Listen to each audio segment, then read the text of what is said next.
안녕하세요, 여러분. 성공합시다. 옆에 개가 계속 짖으니까 진주가 짖어서 제가 좀 안고 하니까 양해 부탁드려요. 오늘 본문은 성도를 대하는 태도에 대해서 말하고 있어요. 이것은 우리가 누군가를 대할 때도 굉장히 도움이 되고 또 누군가를 도울 때도 중요한 기준이 되니까 잘 살펴보면 좋겠어요. 자, 1절. 늙은이들을 꾸짖지 말고 권하되 아버지에게 하듯 하며 젊은이에게는 형제에게 하듯 하고 늙은 여자에게는 어머니에게 하듯 하며 젊은 여자에게는 온전히 깨끗함으로 자매에게 하듯 하라. 자, 연장자에게도 권면을 해야 하는 경우가 있겠죠. 이때 목회자니까 이렇게 권위로 나무라지 말고 아버지를 대하듯이 공손하게 권면하래요. 또 나이 많은 여자들에게도 동일하게 어머니를 대하듯 권면하래요. 하나님 안에서 한 가족이 되었음을 기억하고 사랑으로 대하라는 뜻이죠. 또 자기랑 비슷한 세대에 속하는 사람들에게는 형제처럼 여기고 여자들에게는 자매처럼 대하래요. 온전히 순결한 마음으로요. 그러니까 나이와 성별에 따라서 사람들을 지혜롭게 대하면서 가족 공동체를 잘 유지시키라는 의미죠. 이어서 과부, 장로, 종 이렇게 세 그룹에 대해서 언급하면서 그들에 대한 교회의 의미가 무엇인지에 대해서 말해주고 있어요. 첫 번째 그룹인 과부에 대해서 먼저 알아볼게요. 당시에는 여성의 지위가 낮았기 때문에 결혼한 여자는 남편과의 관계로 어떤 사회적인 지위랑 여러 가지가 규정되었어요. 그래서 남편이 죽으면 사회적인 지위도 동시에 박탈이 되는 거죠. 또 경제적으로 활동을 할 수 있는 시대가 아니었기 때문에 살아갈 일이 막막하기도 했어요. 특별히 구약 성경에서 고아, 가부, 나그네, 도움이 없이는 살아갈 수 없는 사람들을 잘 돌보라고 말하는데 예수님도 잘 돌보라고 말하죠. 예수님도 가부들에 대해서 일관된 사랑과 관심을 보여주셨어요. 그래서 초대교회에서도 구약 성경의 가르침과 예수님의 본을 통해서 가부들을 구제한 일을 계속했었고 사도행전에 보면 그 일을 제대로 하기 위해서 7 집사를 세우는 장면이 나오잖아요. 또 야고보는 하나님 아버지 앞에서 정결하고 더러움이 없는 경건은 고아와 가부를 환난 중에서 돌보는 것이라고 말하기도 했어요. 그러니까 어려운 이웃을 잘 돌보고 그들에게 사랑을 베푸는 일은 너무나 중요해요. 바울도 같은 가르침을 디모데에게 주고 있어요. 자, 오늘 우리가 살펴볼 3절에서부터 16절은요, 가부들에 대해서 얘기하고 있는데 여기는 두 그룹의 가부가 있어요. 첫 번째 그룹은 경제적으로 도움을 받아야 하는 사람들이고요. 두 번째 그룹은 사역을 하는 그룹이에요. 자, 먼저 첫 번째 그룹부터 살펴볼게요. 본문에 들어가기 전에 우선 당시 가부에 대한 이해가 좀 있어야 해요. 헬라 로마 세계의 사회적 배경 속에서 특별히 지참금 제도를 좀 이해해야 하거든요. 결혼을 할 때 신부의 지참금은요, 아버지가 주는데 이것은 법적으로 결혼이 성사되는데 아주 중요한 역할을 했어요. 또 남편이 죽었을 때는 이 지참금을 관리하는 법까지 체계적으로 있을 정도로 지참금의 의미가 컸죠. 이 지참금을 관리하는 사람이 가부를 돌보아야 했어요. 자녀가 있을 경우에 그녀는 죽은 남편의 집에서 살 수 있었는데 이제 장성한 아들이 그의 어머니를 돌봐야 했죠. 그 지참금도 관리하면서요. 또 다른 케이스는 자녀가 어리거나 없을 경우에는 그 지참금을 가지고 친정으로 돌아가는 것이었어요. 이렇게 법은 가부의 재정적인 안정을 보장하고 있었고 아들이나 아버지가 이 가부를 돌보아야 하는 법적인 도덕적인 책임을 말하고 있어요. 자, 이런 배경을 가지고 이제 본문에 한번 들어가 볼게요. 3절 참 가부인 가부를 존대하라. 만일 어떤 가부에게 자녀나 손자들이 있거든 그들로 먼저 자기 집에서 효를 행하여 부모에게 보답하기를 배우게 하라. 이것이 하나님 앞에서 받으실 만한 것이니라. 참 가부로서 외로운 자는 하나님께 소망을 두어 주야로 항상 간구와 기도를 하거니와 향락을 좋아하는 자는 살았으나 죽었느니라. 우선 가부는 가족들이 책임과 의무를 다해서 돌봐야 한대요.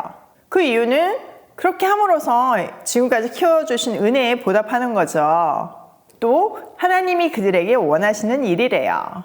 그런데 항상 보면 예외가 있잖아요. 이 본문에서는 특별히 참 가부라고 특별한 그룹을 말하고 있어요. 이 참 가부는 돌봐줄 가족이나 친척이 없는 사람들을 말하죠. 이런 가부들은 사실 이 당시에는 특별히 더 소망이 없었어요. 그러니까 하나님께 소망을 두고 밤낮으로 기도하래요. 떠오르는 사람이 있나요? 네, 맞아요. 예수님이 태어났을 때 이제 성전에 갔을 때 거기에 안나 있었잖아요. 평생 가부로 살았던 그런 사람처럼 정말 하나님께 소망을 두고 살아라는 거예요. 그런 경건한 생활을 하는 사람들도 있었지만 또는 향락에 빠진 사람들도 있었어요. 이거는 뭐 자기가 원해서 그럴 수도 있지만 또 가부 중에서는 먹고 살 일이 막막해서 몸을 파는 경우도 꽤 있었는데 이런 사람들은 살아도 죽은 사람이라고 말하고 있어요. 이미 하나님께 끊어져 있었으니까요. 그런데 예수님은 이들을 돌봤잖아요. 그러니까 그런 상태가 중요한 게 아니라 그 어떤 죄 속에 있더라도 다시 하나님과의 관계가 회복되었을 때 하나님의 생명 안으로 다시 들어감을 볼 수 있어요. 자, 7절. 내가 또 이것을 명하여 그들로 책망받을 것이 없게 하라. 누구든지 자기 친족, 특히 자기 가족을 돌보지 아니하며 믿음을 배반한 자여 불신자보다 더 악한 자니라. 자, 그래서 교회가 가부를 잘 돌보아야 한다고 당부하고 있어요. 그들이 물질적으로도 궁핍하지 않게 돌봐야 하고 영적으로도 경건할 수 있게 도와야 해요. 그래서 책망받는 일이 없도록 잘 인도해야 하는 거죠. 자, 예수님께서 바리새인과 서기관들을 회칠한 무덤이라고 막 화내시면서 책망하는 그런 장면들이 있잖아요. 왜 그렇게까지 하셨냐 하면 사실 그들은 이렇게 가부들을 잘 돌봐야 될 책임이 있는 사람들이었어요. 또 서기관들은 법적으로 그 가부들의 지참금을 잘 보호해줄 책임이 있는 사람들이었어요. 그런데 종교의 이름을 빌어서 그걸 착취하고 뜯어먹으니까 얼마나 나빠요. 그러니까 예수님께서 그렇게 야단을 치신 거죠. 그래서 바울은 그러지 말고 교회가 그런 사람들을 영적으로나 현실적으로 잘 돌봐야 된다고 말하고 있는 거예요. 바울은 이 단락을 마무리하면서 다시 한번 가족들의 책임에 대해서 얘기해요. 자, 다음 단락은요, 명부에 올려야 할 가부들에 대해서 말하고 있는데요. 또 그들은 어떤 사람들일까요? 한번 먼저 읽고 얘기를 해볼게요. 9절.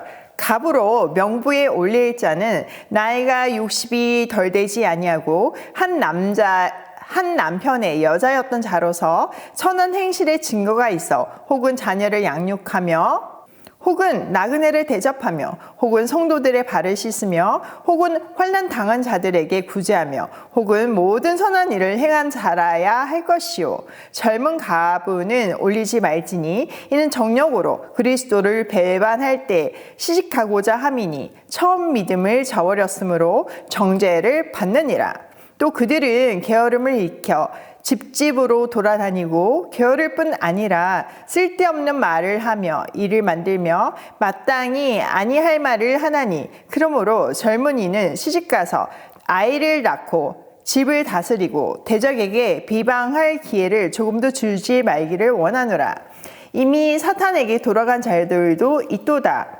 만일 믿는 여자에게 가부 친척이 있거든 자기가 도와주고 교회가 짐지지 않게 하라. 이는 참 가부를 도와주게 하려 함이라. 자, 여기서 명부에 올라갈 가부들은요, 사역자로 부름받을 가부들을 말해요. 이들의 조건으로는 일단 예순이 넘어야 된대요. 나이가 많아서 이제는 정말 마음을 비우고 섬길 수 있는 그런 사람이어야 한다는 뜻이죠. 또 결혼 생활에 신실했고 선한 일에 몸을 바친 사람들이어야 했어요. 이런 사람들은 12절에 근거해서 아마 독신으로 평생을 살겠다고 서약을 했던 것 같아요. 그렇기 때문에 젊은 가부들을 명부에 올리지 말라고 당부하고 있는 거예요. 왜냐면은 처음에는 독신으로 살 거라고 결단을 했지만 상황이 그렇게 안 될 수도 있잖아요. 또 독신을 사는 게 쉽지는 않고 어려우니까 마음이 변해서 결혼할 수도 있잖아요. 그거는 그 서약을 어기는 것이기 때문에 그렇게 하지 말라는 거죠. 두 번째는 보통 젊은 여자들은 애 키우고 살림하느라 바쁘잖아요. 그런데 정말 젊은 가부들은 할 일이 없을 수도 있어요. 그러면 게으름에 빠지고 쓸데없는 말로 집집마다 돌아다니면서 일을 만들 수 있다는 거죠. 그러므로 바울은 젊은 가부들에게 다시 재혼하기를 권하고 있어요. 마지막으로 교회는 참 가부, 도와줄 사람이 없는 정말 살 길이 막막한 가부들만 돌보아야 한다고 다시 한번 언급하죠. 자, 오늘 내용을 우리 삶에 한번 적용을 해보면요. 첫 번째, 잘 분별해서 적절한 도움을 베풀자. 지금 여기에서 보면 가부들에게 일괄적으로 뭔가를 법을 적용하지 않잖아요. 각 상황에 맞게끔 또 그 사람들이 정말 사람답게 살 수 있게끔 잘 구별해서 적합하게 도움을 베풀잖아요. 어떨 때는요, 도움이 독이 될 수도 있어요. 그래서 이런 분별이 필요하다는 거죠. 사실 지금 우리 오일 패밀리도 보육원을 돕는 일을 하지만 일괄적으로 하지 않잖아요. 크리스마스 선물 같은 경우는 아이들이 다 받았으면 좋겠고 그들에게 복음을 전하고 싶으니까 우리가 다 일괄적으로 하기는 하지만 사실 보육원마다 니즈가 다 다르기 때문에 저희가 맞춤형으로 하려고 노력하고 있거든요. 이런 성경적인 원리로 하고 있는 거죠. 두 번째, 사람을 세우며 돕자. 자, 오늘 본문에 보면요, 가부라고 그냥 돕는 것이 아니라 가부들도 남을 도울 수 있게 사역자로 세우기도 하잖아요. 사실 사람은요, 도움을 받을 때보다 도움을 줄 때가 훨씬 행복하고 더 건강해요. 그러니까 그냥 도와주는 것이 아니라 사람을 세우면서 도우라고 그 원리를 알려주고 있어요.